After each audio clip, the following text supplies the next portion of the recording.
வெள்ளிக்கிழமை கஹஃப் சூரா ஓதினால் தஜ்ஜாலுடைய ஃபித்னாவிலிருந்து அல்லாஹ் பாதுகாக்கிறான். தஜ்ஜாலுடைய ஃபித்னாவுக்கும் இந்த சூறால சொல்லப்பட்ட 4க்கும் சம்பந்தம் என்ன? தஜ்ஜால் வரும்போது நான் தான் கடவுள்னு சொல்லுவான். நான் தான் கடவுள். ஒரு கூட்டம் அவனை நம்பும். அவன் எதை தண்ணீராக காட்டுகிறானோ அது நெருப்பு. அவன் நெருப்புன்னு சொல்றது சொர்க்கம். அப்ப ஒரு கூட்டம் நம்பும், என்ன கடவுள் நம்புன்னு சொல்லுவான் தஜ்ஜால். இன்னைக்கு எல்லா அரசுகளும் அதைத்தான் சொல்லுது, நாங்க தான் கடவுள், நாங்க போடுற சட்டத்தை பின்பற்றணும், உன்னுடைய குரான் உன்னுடைய நபி வழி அதையெல்லாம் தூக்கி ஒதுக்கி வச்சிரு, நாங்க சொல்றது சட்டம். இது யாருடைய குழப்பம்? தஜ்ஜாலுடைய குழப்பம்.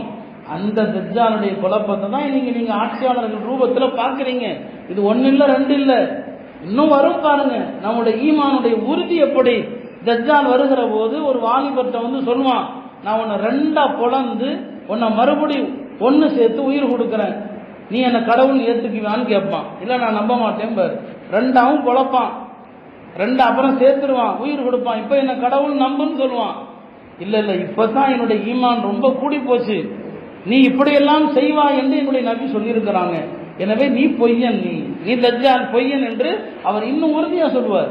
தஜ்ஜாலுடைய ஃபித்னா எவ்வளவு மோசமானதுன்னா, மக்களை கூப்பிட்டு போவான், நான் தான் கடவுள் நம்புறீங்களா? இந்த பாருங்க, உங்களுடைய பெற்றோர்கள் நம்ம முன்னோர்கள் இறந்து போயிட்டாங்க இல்லையா, எல்லாத்தையும் கபர்ல இருந்து எழுப்புவான்.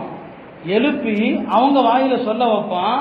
அவங்க எல்லாம் சொல்லுவாங்களாம், இவர் தான்பா கடவுள், இவரை நம்புங்கன்னு சொல்லி. எல்லாம் பாதுகாக்கணும். யோசிச்சு பாருங்க, உங்க அத்தா அம்மா இறந்து போனவங்க கபூர்ல இருந்து எஞ்சி இவர் கடவுள் இவரை வணங்குன்னு சொன்னா அந்த நேரத்தில் நம்ம நிலைமை எப்படி இருக்கும் யோசிச்சு பாருங்க. ஆனா நம்ம பெற்றோர்கள் எல்லாம் அவங்க எல்லாம் இப்லீஸ் அந்த சூரத் அந்த தோற்றத்துல வருவான், ஷைத்தானுடைய படைகள் அந்த தோற்றத்துல வருவான், பெரிய ஃபித்னா. அப்ப தன்னை கடவுள்னு சொல்லுவான். அந்த நேரத்தில் நம்முடைய தீனுக்கு பெரிய ஆபத்து, ஈமானுக்கு ஆபத்து. அதை எப்படி பாதுகாக்கணும் இந்த சூரா நமக்கு கற்றுத்தருது. செல்வம், தஜ்ஜால் வந்து என்ன செய்வான்? செல்வத்தை கொட்டுவான். என்னை ஏற்றுக்கொண்டால் நான் கொட்டுறேன் எல்லாத்தையும், என்னை ஏற்க மறுத்தீங்க எல்லாத்தையும் நிறுத்திடுவேன். அதான் தஜ்ஜால் சொல்லி கற்றுத்தருகிற பாடம் என்ன? அவனை ஏற்பவர்களுக்கு எல்லாம், மறுப்பவர்களுக்கு எதுவும் கிடையாது.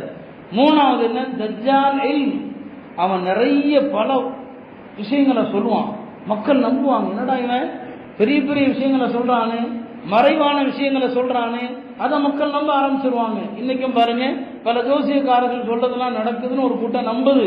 இது தஜ்ஜாலுடைய ஃபித்னா. தஜ்ஜால் அப்படிப்பட்ட விஷயங்களை சொல்லி மக்களை நம்ப வைப்பான்.